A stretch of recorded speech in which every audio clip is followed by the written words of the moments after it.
நான் எங்கள் அம்மா கிட்ட வாழைப்பூ வடை செஞ்சு தாங்கன்னு கேட்டேன். எங்கள் அம்மாவும் இப்படின்றதுக்குள்ளே செஞ்சு தந்துட்டாங்க. எப்படி செய்யறதுன்னு வாங்க பார்க்கலாம்.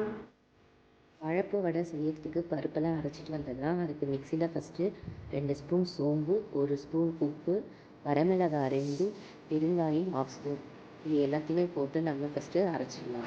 இந்த அளவுக்கு அரைச்ச உடனே நான் கடலைப்பருப்பு 1½ கப்பு, துவரம்பருப்பு 1½ கப்பு, ரெண்டும் ஒன்றா சேர்த்து 1½ மணி நேரம் ஊற வச்சுருக்கேன். இப்போ அதையும் மிக்சியில் போட்டு அரைச்சிக்கலாம். இந்த மாதிரி கொஞ்சம் குறை குறைன்னு அரைச்சி எடுத்துக்கலாம்.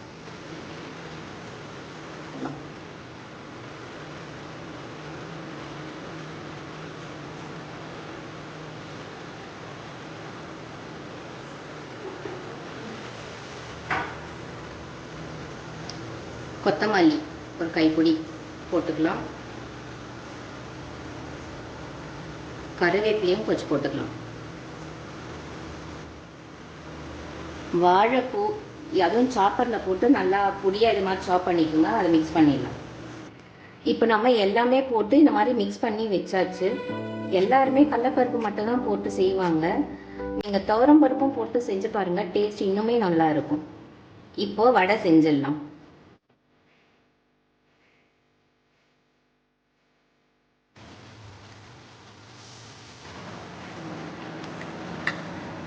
வாழைப்பூ வடை ரெடி.